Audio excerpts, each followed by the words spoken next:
paciente yo lo hago, le tomo echado, no lo voy a ver esos signos. Y me va a confundir que este paciente no tiene niveles y tal vez puede ser un abdomen agudo que yo lo estoy interpretando mal. Por culpa de que no le dije al técnico o en la orden no puse yo lo que necesito saber, la posición. Ahora, pero doctor, esta paciente está pues inconsciente o está intubada, ¿qué hago? Hay una posición que se puede lograr y es decúbito lateral. ¿Sí? Que también lo hemos dicho en las prácticas. En fin, esas son aclaraciones que les estoy haciendo ahora que están todos o la mayoría para que estemos uniformados, aclarando algunas cositas que tal vez a un grupo se me escapa de decir y a otros no. ¿Ok?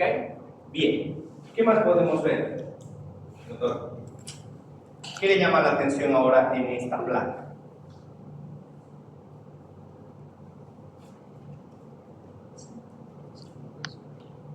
Ya.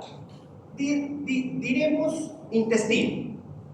Todavía no entraremos a ver si es grueso o delgado, porque sí sabemos, ¿no? Reconocer grueso o delgado. Diremos intestino para empezar. Pero ¿qué nota en el intestino? ¿Qué está pasando? ¿Ah? Ya. Está distendido. ¿Ya? ¿Se acuerdan cuánto debería medir en rayos X si fuera delgado? ¿Se acuerdan? Porque les dije.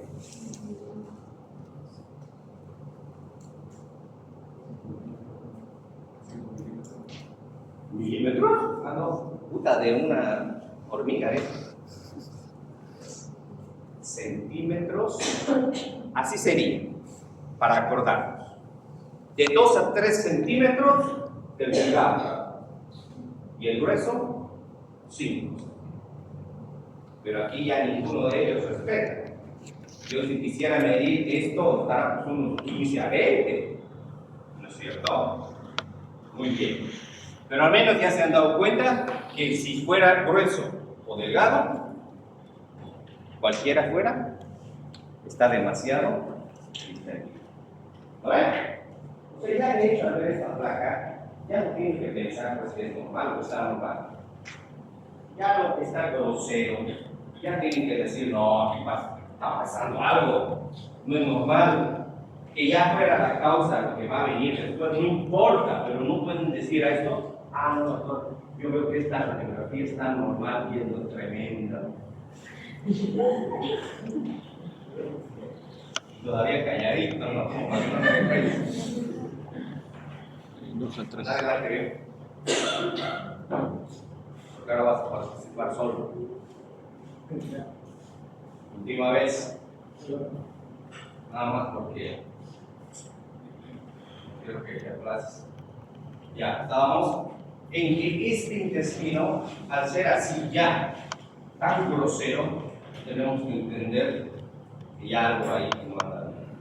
Y mientras más grosero es, la cosa no debe ser pues sencilla. Porque cuando vean las demás fotos de este mismo paciente, hagan a decir, ah, el doctor tenía razón, o realmente no ha sido una cosa sencilla. ¿Okay? ¿Cuál era la diferencia entre grueso y delgado a los rayos X? ¿Qué pasa? ¿Qué tiene el intestino delgado? Válvulas conviventes. Y si quisiéramos decirlo en palabras sencillas, ¿cómo se ven a los rayos X? Como unas rieles de un ferrocarril, pero que van de pared a pared. ¿No es cierto? A ver, veamos acá. Aquí un poquito la pared posterior, digámoslo así, un poco impide ver por el contenido aéreo, pero si nos vamos a esta zona, porque síganme con la vista, no llega hasta el otro lado. Miren, es el pliegue y se corta acá, el pliegue y se corta acá, el pliegue y se corta acá. Si no llega hasta el otro lado de la pared, ¿qué sería? ¿Y qué sería entonces esto? Fuerte, intestino grueso. Entonces estamos hablando de colon. No sé si será colon derecho, izquierdo o ascendente o descendente. ¿Por qué? Porque son austras lo que estamos viendo.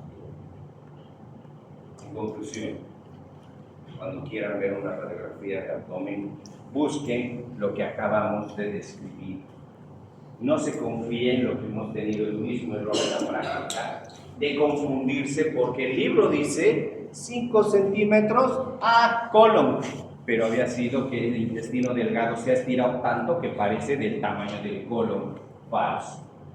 Porque aquí, sí, en este caso es colon, sí, pero cuando hemos visto de mi paciente que estaba amputado, que parecía colon, pero era así de largo, de ancho, pero era el intestino delgado, la subluxación A. ¿Ok? Esto lo van a ver todos los santos días de toda su vida mientras sean médicos. ¿Ok?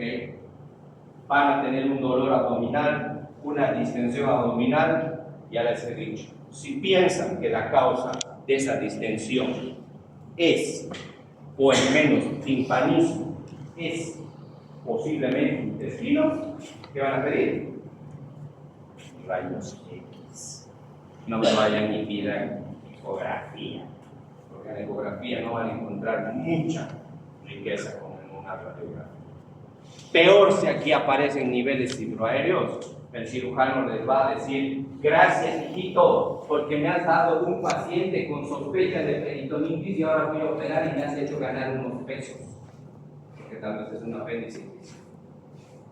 Le han dado un buen trabajo. ¿Quieren ver cómo se ve este mismo paciente ahora en tomografía? Vean en la parte de arriba. Y aquí se está, ¿cómo diría? Aquí se estaría confirmando que es colon, porque no hay esos tabiques, por decir, que van de pared a pared, que consideraríamos esos huesos válvulas, ¿sí? Directamente es el colon que de aquí a aquí, y esto lo negro es aire, se ha presentado. Esto sería más o menos el colon transverso. Y este paciente, no tengo la imagen porque no ha habido secuencial. Lamentablemente hay un abdomen agudo, no se supo la causa, entraron a una laparotomía exploratoria porque no había causa mecánica, no era un híbrido metabólico. ¿Qué creen que fue la causa o el hallazgo quirúrgico? Bien.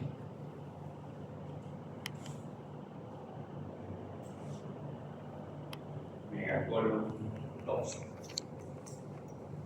No les voy a dar todavía detalles, porque así podría presentarse el tema que vamos a conocer el día de hoy, que estaría asociado a lo que vamos a conocer si llegáramos a un diagnóstico, entre comillas, mal diagnosticado, como hemos visto en las otras clases, ir por las ramas y no por donde deberíamos, porque cualquiera que ve esto y ve esto va a entrar a operar, porque el dolor es un tema de cualquier médico quirúrgico para considerar una laparotomía, y se va a presentar con esto y no va a saber qué hacer esto, porque no es para resección, porque esa vascularización no está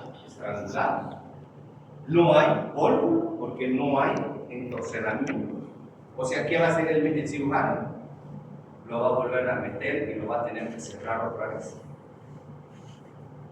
porque vamos a conocer hoy día una entidad o un grupo de enfermedades que se llaman inflamatorias intestinales.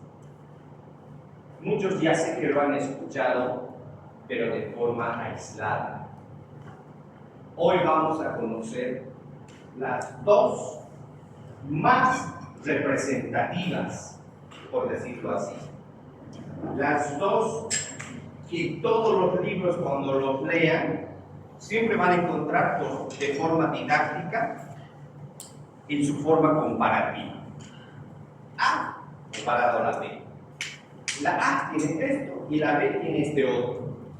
Porque si solo les hablaría de la A y no les comparo a la B, no van a entender mucho, porque cuando ya veamos ahora a partir de la siguiente diapositiva, el entendimiento es más difícil. Porque todas las tablas que vienen, los comparativos, ya se van a dar cuenta que es más sencillo presentarlas a las dos al mismo tiempo para ver las diferencias. Así como van a ver en una, solo ataca la mucosa, en cambio la otra ataca las 4 capas del intestino. Una puede sangrar y la otra hace acceso. Entonces, la forma de comparación es la que va a ser requerida. Entonces, el capítulo de hoy se llama la enfermedad inflamatoria intestinal. Ahora, ¿quiénes habían sido sus actores de esta historia? Son 2, pero enseguida vamos a conocerlos. A ver, ¿quién falta acá? Doctor. Léanos como siempre y escuchen bien, porque ya saben que un buen diagnóstico siempre va a encajar en una definición. ¿Sí? Lea la definición solamente, esta parte. Grupo de enfermedades gastrointestinales, naturaleza inflamatoria, etiología probablemente multifactorial y evolución crónica que afecta en grado y extensión variable, capas y segmentos del intestino. Punto. Vamos a ir rescatando, como siempre, palabras sueltas. Grupo de enfermedades gastrointestinales de naturaleza inflamatoria. O sea, ¿qué nos está diciendo? Que cualquiera fuese su causa, todas van a llegar a desencadenar mecanismos proinflamatorios. O sea, una respuesta inflamatoria local, ¿sí? Si bien es una infección, un alimento, algo genético, lo que quieran, pero va a desencadenar en ese sitio un proceso inflamatorio, ¿sí? Por eso dice multifactorial. No importa quién, pero lo que va a hacer es una reacción inflamatoria en el intestino. Más o menos estoy traduciendo la definición. De evolución crónica.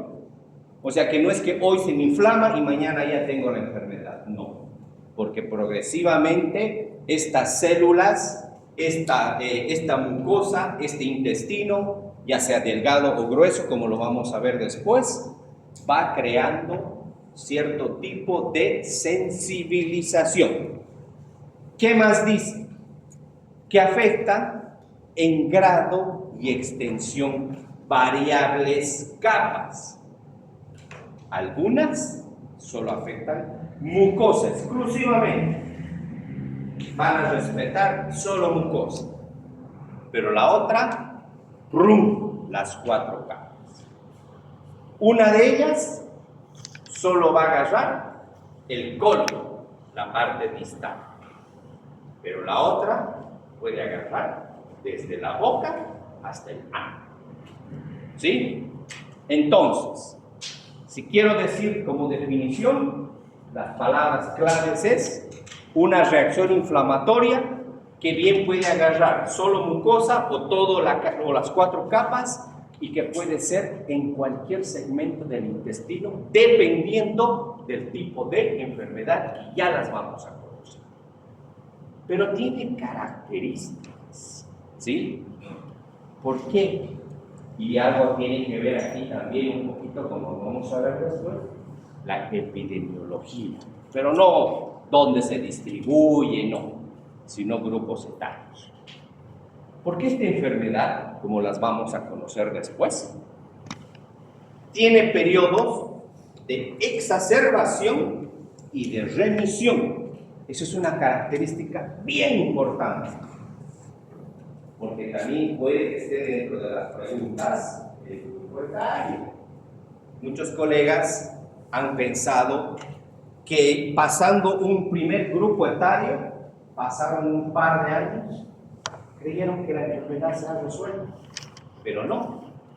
Entraron simplemente en esa etapa de remisión Llegaron al segundo pico que está bien descrito el siguiente grupo etario y ¡pum! Murió la enfermedad y más agresiva y ¡pum! Con tendencia al cáncer. Porque, ojo, estas dos que vamos a mencionar, enfermedades, tienen riesgo o alto riesgo de adenocarcinoma. ¿Ok? ¿Qué otra característica tiene?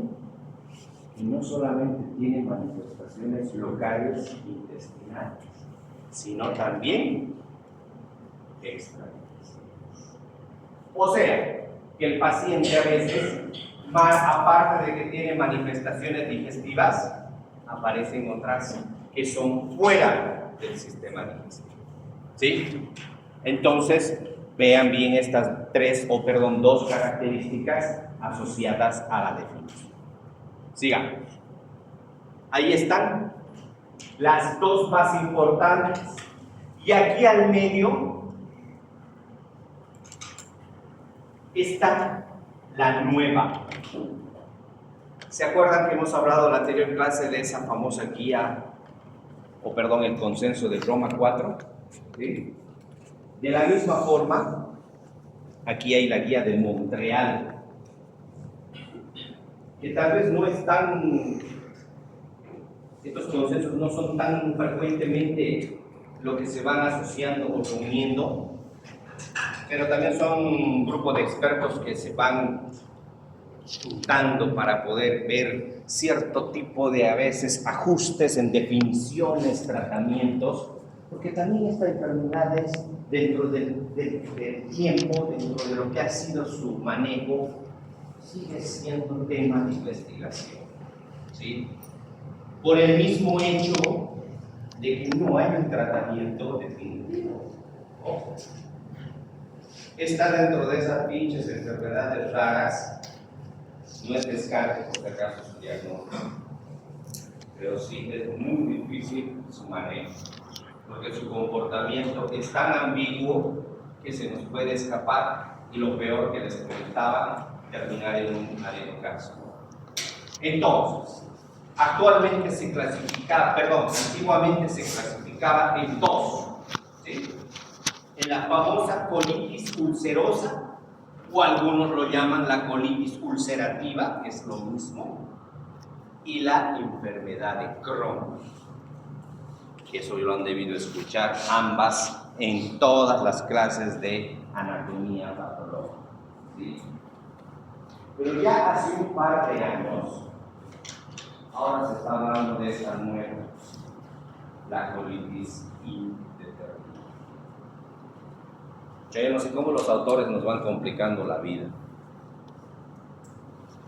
Porque al final, también el comportamiento alimentario en nuestro medio ha hecho que las enfermedades también en ciertos momentos adopten y se camuflen y nos hagan a los médicos, no sé, confundir algunas cosas y puedan hacernos hasta a veces confundir nuestro diagnóstico.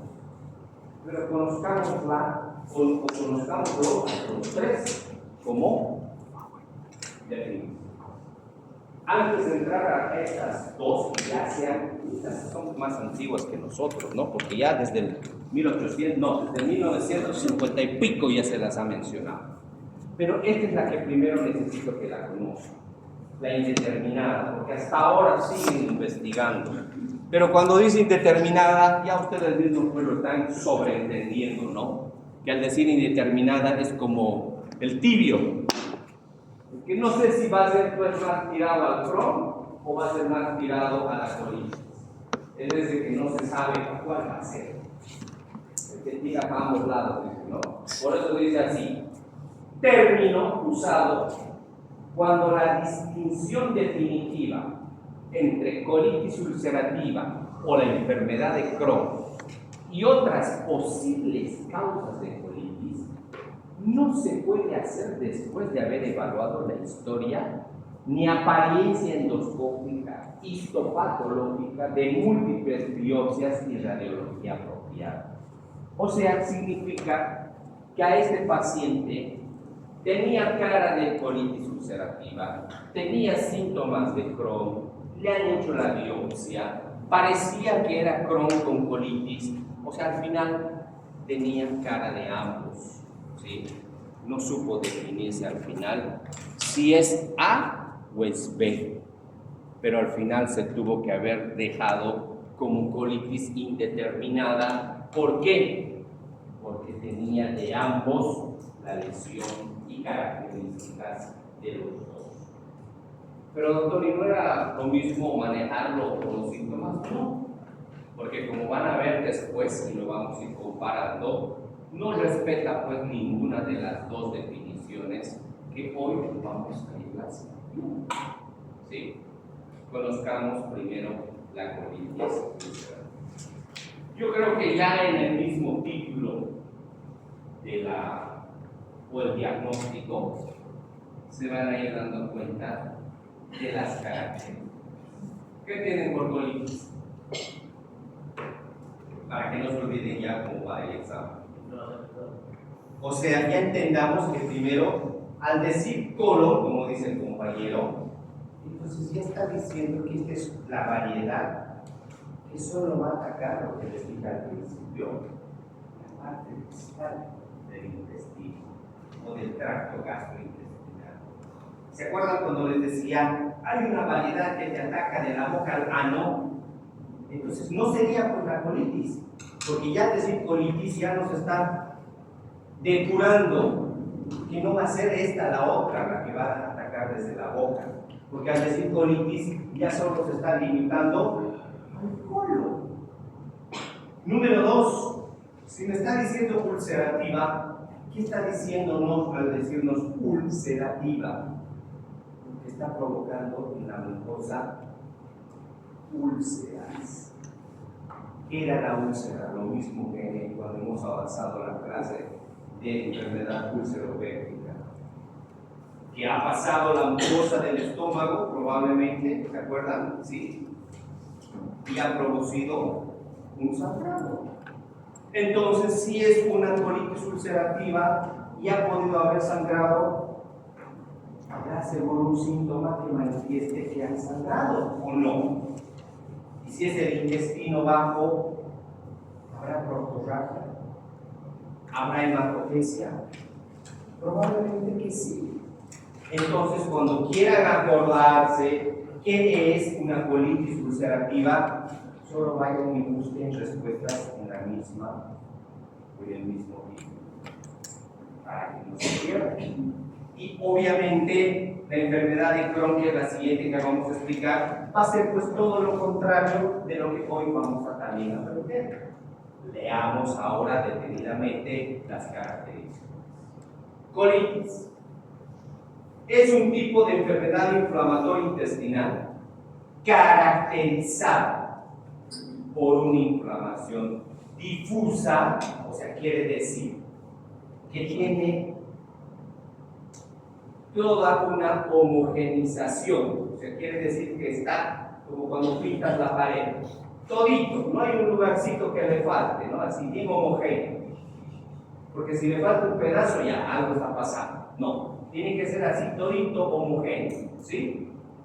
De solo, por eso le cambió de color, para que cuando digan, estaba la respuesta de otro colorcito, les digo, ¿no? Cuando me vienen y reclaman en el examen, solo respeta, ¿qué dice ahí? La mucosa. Esta variedad solo compromete la primera capa del intestino, que es la mucosa, del colon y del recto. ¿Sí? Si quiero ser un poquito más específico, ¿qué parte del colon? Ciego y recto. Pero se vuelve a pintar de amarillo. Bueno, naranja, no sé cómo lo ven ustedes.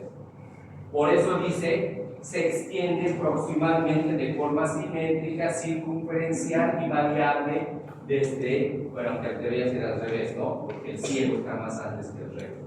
Si hacemos en orden del tránsito intestinal. Entonces, ¿qué significa? Que la colitis ulcerativa solamente va a afectar ese rayo. ¿Están entendiendo? Y por lógica, si es ulcerativa, tiene que sangrar. De hecho, sigamos con sus características. Y si yo le hago un estudio que se llama la rectosigmoidoscopía, vamos a encontrar estas características. ¿Sí? Sigamos. ¿Qué pasa ahora con el Crohn? La otra variedad. El otro caso. Primero, no deja de ser un proceso inflamatorio, por eso se llaman enfermedades inflamatorias del intestino. Pero en este caso, ¿qué es la diferencia? Transmural. O sea, aquí ya no me va a respetar solo la mucosa. Aquí ya me agarra las 4 capas. ¿Está bien? No va a notar nada. Dibujero por lo menos al colega que llega recién. Tiene su cabeza bonito de su transmural. O sea, mucosa, submucosa, muscular y serosa. O sea, no, este no te va a respetar nada. Pero sí va a tener una diferencia aquí. También con la otra. ¿Qué dice acá? Discontinuo. Antes la llamaban la enfermedad de parches. Porque estaba aquí sí, aquí no, aquí sí, aquí no, aquí sí. O sea, zonas que había atacado aquí y aquí estaba sano. Patológico, sano. O sea que no era como en la colitis, que era todo homogéneo la lesión, sino que había lesiones intercaladas con zonas normales o zonas sanas. ¿Están entendiendo? Porque esas son características siempre que son preguntas de examen. Cuidado. Afecta de forma segmentaria, ¿qué dice? Todo el tubo digestivo hasta desde la boca. No he podido ponerles dibujitos porque esos dibujitos que aparecen ahí unos han visto ya en el Google. Ver que aquí hay que poner para ver porque están protegidas, pero no se las puede bajar, ya te restringe. Desde la boca está el ano, porque son unas lesiones que aparecen en la parte de la mucosa de la boca y del carrillo. O sea que esta va a tener la posibilidad de tener en cualquier trayecto del tubo digestivo, puede aparecer el cuerpo. Pero ¿qué dijimos en la colitis? Solamente en la parte final, que era el ciego y el recto. ¿Ok? Características principales. Compromiso de todas las capas, ya hemos dicho, las 4. Discontinuidad, aquí sí, aquí no, aquí sí, aquí no. Y distribución anatómica amplia. En las piezas anatómicas de cadáveres que he visto y en los artículos que se hablan desde las épocas de los 50, ha tenido muy alta incidencia. Pues la han sacado como cuando carnean, creo, a la vaca, no sé si lo han visto. El Crohn es realmente horrible. O sea, básicamente se forman como unos granulomas, dice así, que se puede ver un poco en este segmento, como esos granulomas que se forman en la tuberculosis, pero dice como característica no caseiforme, que básicamente en lugares que son más reducidos hasta puede provocar estenosis. Lugares donde debería haber mayor diámetro para el paso del tránsito intestinal, porque esto ha sido más engrosado, porque tuvo que haber habido estos granulomas, que empiezan también procesos mecánicos de obstrucción. No puedo decir que este es peor que el otro, porque el otro también por sangrado, por una hemorragia digestiva baja, también es jodido. Pero este por obstrucción hay que hacer resecciones a veces, sacar el pedazo donde se ha hecho una estenosis. Pero bueno, lamentablemente el pronóstico en ambos no es nada bueno, ¿sí? Aquí un poquito quería hacerlo figurativo Porque miren cómo en el Crohn, ¿se ve, no? ¿Están viendo? Si un intestino, llamemos grueso, el diámetro normal, que no tiene ni Crohn, ni tampoco úlcera, ni colitis, miren cómo tiene que haber aumentado el grosor de la pared en el caso del Crohn. Pero en el otro lado, si es una colitis ulcerativa, si bien no ha aumentado el grosor, pero todito está lleno de llagas, lleno de ampollas, lleno de lesiones que están a punto cualquier rato de sangrar. O sea, por eso le digo, no sé si es peor el uno o peor el otro.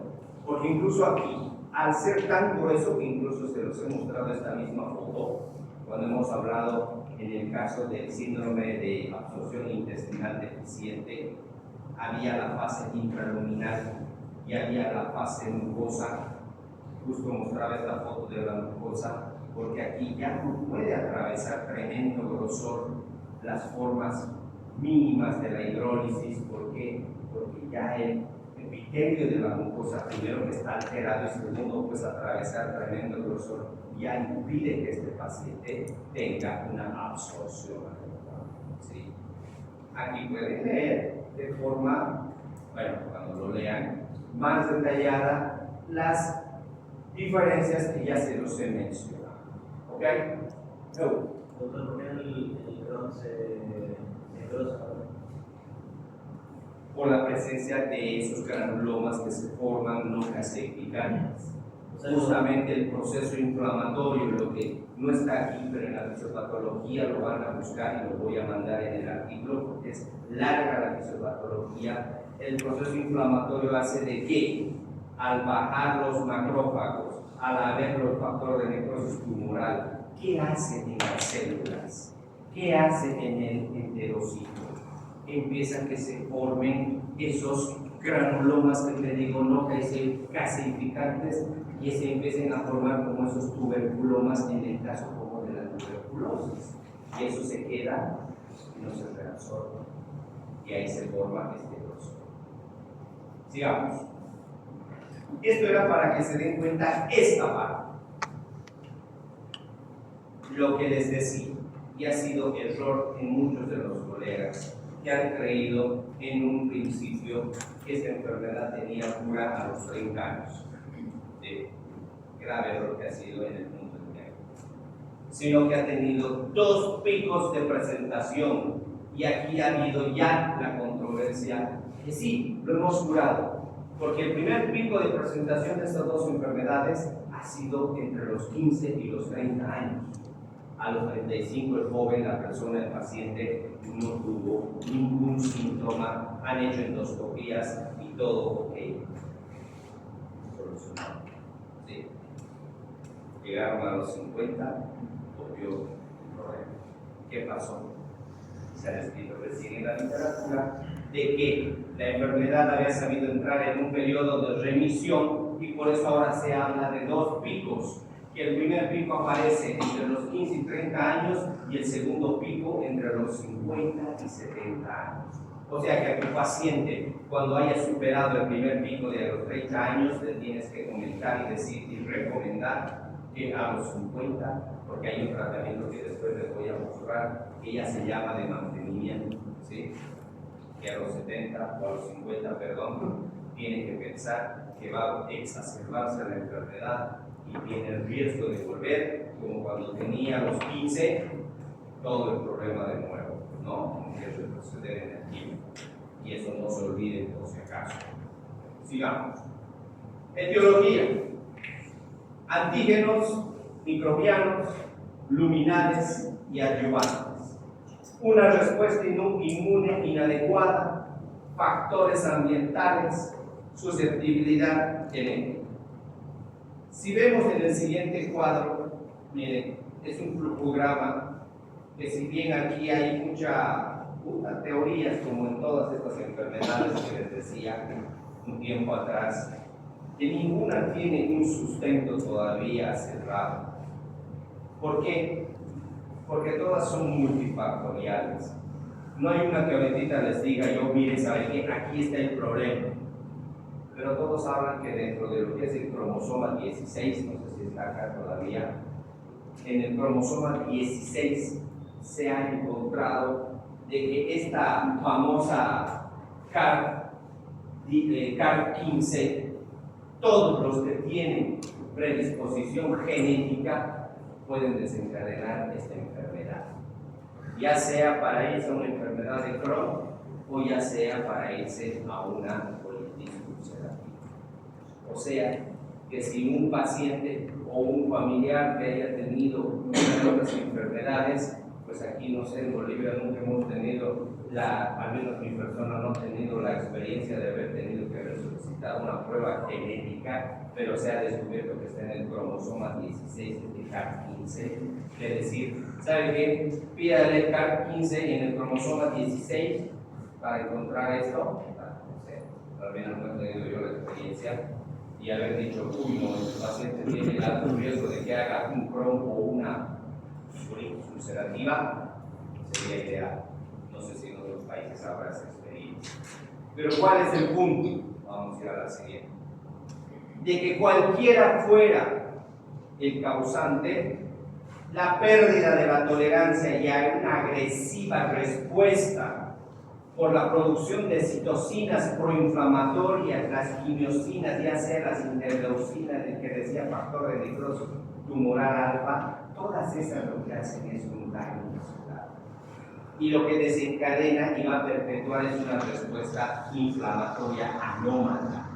O sea, ya de hecho al principio les decía, cualquiera fuera la causa, el hecho es de que la respuesta nuestra va a ser una respuesta anómala, exacerbada, y el daño va a ser un proceso inflamatorio. O sea, la respuesta va a ser un proceso inflamatorio. Y eso induce a la enfermedad inflamatoria. Es más o menos como el hecho de que cuando hay un SIRS, ¿no? Una respuesta sistémica inflamatoria, pero en este caso no es sistémica, tan sistémica, porque cuando dije también hay síntomas extradigestivos, no sabemos, y quizás tal vez cuando aquí está el grupo que me tocó este tema, porque tal vez está y no sabe que lo tiene, porque han se dan cuenta que no saben hasta ahora, por ejemplo, Carolina, mi lista. Dentro de su investigación está estas teorías, cuidado se hagan pisar con el tiempo, y eso es investigar, por si acaso, buscar estas cosas que todavía se está estudiando, porque investigar lo que ya se sabe es descubrir la pólvora, o sea, ya no tiene sentido. Busquen estas cositas que estamos hablando, chicos, esto les va a servir. Bueno, manifestaciones clínicas. ¿Hasta qué hora es nuestro horario? Y 10, ¿no? Ya me queda 15. Bueno, les decía entre lo que es comparativo, CU, por si acaso, colitis ulcerativa y enfermedad de Crohn. Dicen que estos pacientes son dos cosas primordiales con las que llegan generalmente al preconsulta. Como siempre, deposiciones líquidas. Si hablamos de diarrea, ¿se acuerda, doctora, qué tipo de Bristol era la diarrea? Bien, 6 también puede ser, de acuerdo, en desacuerdo. Entonces, un 6 o un 7. Bueno, pero dice que más o menos son en ambas enfermedades unos 4 episodios al día. Si es de evolución crónica, aquí no me está dando un plazo de 3 meses o en 6 meses los últimos 3 meses, como eran las anteriores definiciones. El punto es que tiene que haber una historia de deposiciones líquidas. ¿Asociados a qué? A un dolor abdominal. Pero es más intenso o un poco más intenso en la enfermedad de Crohn que en la colitis ulcerativa. Ahora, aquí hay cositas un poquito obvias, lo que les decía. Se supone que en una colitis ulcerativa, que es la palabra úlcera, va a haber pues sangre en las heces, porque está pues una úlcera posiblemente sangrando. ¿Puede que haya moco o pus en las heces más en la colitis? Sí, porque también ¿qué produce la mucosa del intestino? Ya le está diciendo la misma palabra, moco, y ese moco al estar con sangre la sangre es un buen medio de cultivo para bacterias. Por eso se sobreinfecta rápido y por eso puede volverse un pus. En cambio, la enfermedad de Crohn, si hay la mucosa por lo menos y las 4 capas que comprenden la mucosa se han engrosado y se han reemplazado por esos granulomas, ya es muy raro que tenga pues secreción de mucosa. Ya el moco ya es escaso. Signos generales, o son los signos que llamamos, claro, son signos generales, la fatiga, porque por perder sangre de forma continua, pero son sangre oculta en heces, va a llegar a un grado de anemia. Aquí ya está el otro, pobre absorción de nutrientes, porque por el grosor, ya hemos hablado, la absorción va a ser deficiente. Fiebre, solo en casos graves, pero aquí en casos más graves. Toleramos es un poco relativo, siempre y cuando se sobreinfecte en cualquiera, porque en la de Crohn a veces hacen absceso. Esto ya es más asociado cuando existe alguna sobreinfección. Al examen físico, ¿qué podemos encontrar? Si hacemos un tacto rectal, probablemente más que todo en la colitis ulcerativa, las irritaciones locales. Si sabemos que la colitis ulcerativa es o compromete la porción, el tránsito final de lo que es el gastrointestinal, entonces va a haber pues, una irritación perianal, fisuras, hemorroides y a veces abscesos, pero no porque la culpa sea de la colitis ulcerativa, sino por complicaciones del paquete hemorroidal, en su caso, ¿sí? En cambio, en la Crohn sí se presentan fístulas, enfermedades perianales, irritación peritoneal, masas abdominales o pélvicas, y lo que les decía, obstrucciones intestinales, porque van a ocluir por el grosor segmentos de intestino, dependiendo dónde puedan ser menos en calibre. Pérdida de peso en casos graves de la colitis, pero en la enfermedad de Crohn sí es más común porque no hay un síndrome de absorción intestinal deficiente. El apetito, bueno, son síntomas ya menos importantes, pero este es el clave y el que quiero que recuerden siempre: riesgo de cáncer de colon. En ambos es alto el riesgo de llegar a tener un adenocarcinoma de colon, porque ya de hecho el compromiso es genético, ¿sí? Hasta ahorita, de los casos pocos que yo he tenido conocimiento, todos los que tuve han terminado con adenocarcinoma. Ninguno que he podido haberlo enterado que haya tenido un pronóstico bueno, ¿sí? Sigamos. Bueno, esto es algo que lo van a ver después, que no tiene mucha relevancia, los granulomas que hemos hablado, algunas manifestaciones extraintestinales, ¿sí?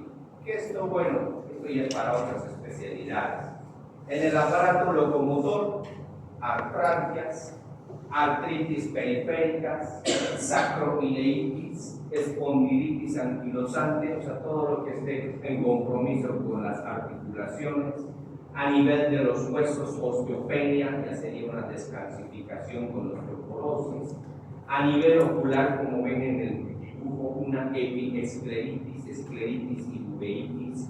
Puede haber alteraciones en la piel, eritema nodoso, como estamos viendo acá, estas zonas con nodulaciones que están debajo de la piel, pioderma gangrenoso, que parece acá, psoriasis, que está muy relacionado a alteraciones inmunológicas, manifestaciones hepatobiliares. Miren cómo puede haber procesos hepáticos como la colangitis esclerosante, pero quisiera que noten algo en esto. Miren, la psoriasis, colangitis esclerosante, cirrosis biliar primaria, realmente son enfermedades autoinmunes.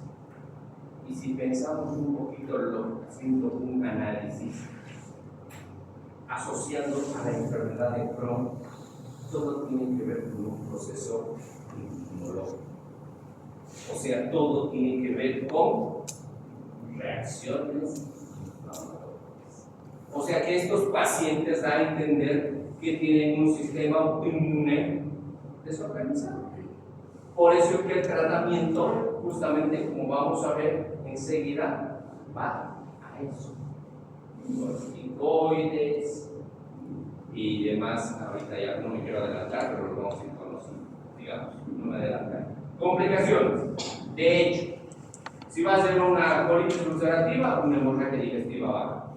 Puede haber estenosis u obstrucción cuando es una enfermedad de Crohn. Ahí está, lo que hemos visto al principio, aprendiendo un poquito más de imágenes, el megacolon tóxico, ¿sí?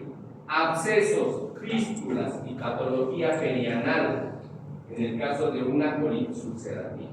Pero en todos los casos, termina en una neoplasia maligna, ¿sí? Diagnóstico. El diagnóstico. Este es un más que flujograma, quiero irme al siguiente, porque este es el de utilidad. Si bien no hay una prueba importante que pueda, digamos, como cuando yo pido, a ver, procalcitonina para ver, identificar el uso de antibióticos en este paciente que tengo sospecha para el uso racional de antibióticos, en este caso hay dos que quisiera que se anoten. Marcadores serológicos, ¿sí?, que se están hablando de muy alta importancia, que muy poco lo estamos usando acá, pero tiene muy alto valor predictivo.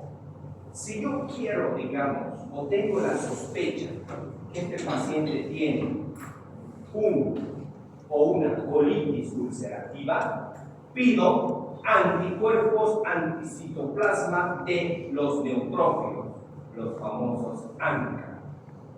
Si yo dijera en la pregunta de examen, para considerar una sospecha de colitis ulcerativa, solicito ANCA o ASCA. Mira, que creo que se escucha, ¿no? Pero bueno, son palabras o son los acrónimos de todo esto.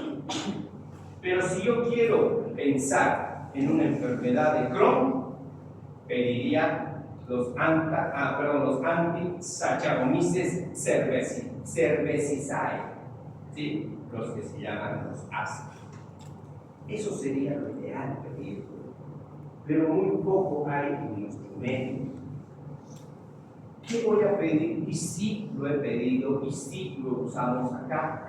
Son estos marcadores fecales, que también está dentro de lo que se ha dado en el trabajo de investigación, si es que el grupo está aquí, repito, porque estos sí tienen igual un valor alto predictivo, que justamente se pide en heces y que sí tiene también un 80% de sensibilidad, lo que es la calprotectina fecal y la lactoferrina fecal, ¿sí?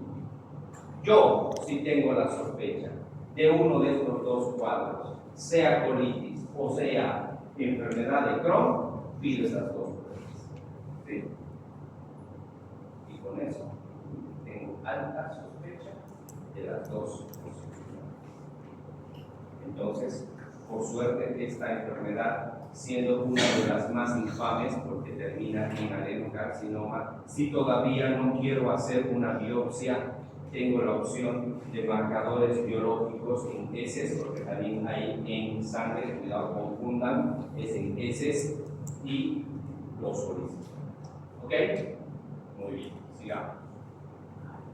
Pero también hay que saber completar estudios, pero estos ya son para poder complementar, como todo, ¿no? Un colon por enema, un TAC, una resonancia magnética, enterotomografía, cápsula endoscópica, que lo hemos conocido en una clase, la enteroscopía, ecoendoscopía, pero no va a superar a pedir estas pruebas. ¿Por qué? Porque el Crohn y lo que es la colitis ulcerativa derivan de un problema fisiológico, que es un proceso inflamatorio, ¿sí? Clasificación de Montreal, colitis ulcerosa. La clasificación de Montreal solamente nos habla de E1, E2 y E3. Cuando nos decía, por clasificación de Montreal, la E1 corresponde cuando solo afectaba al recto, la proctitis ulcerosa.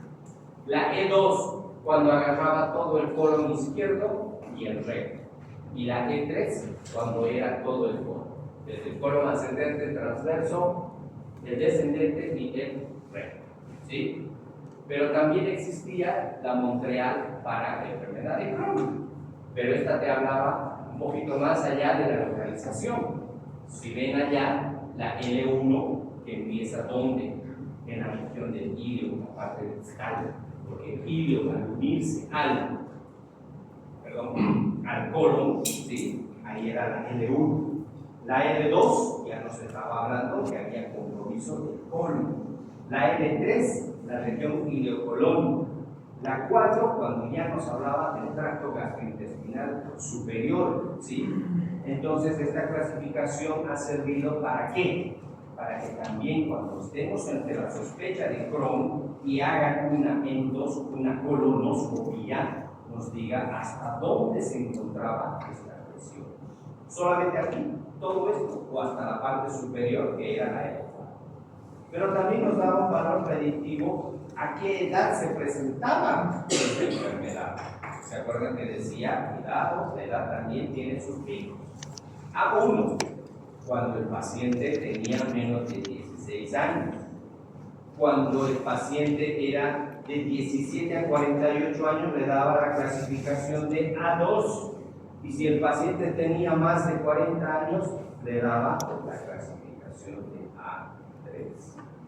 También podía darnos según el patrón. B1, si veían que la mucosa o la apariencia de la mucosa tenía un patrón inflamatorio. B1. Si tenía un patrón estenosante, B2. O si veía una fístula, se ponía B3. ¿Sí? ¿Se sigue usando? El tratamiento.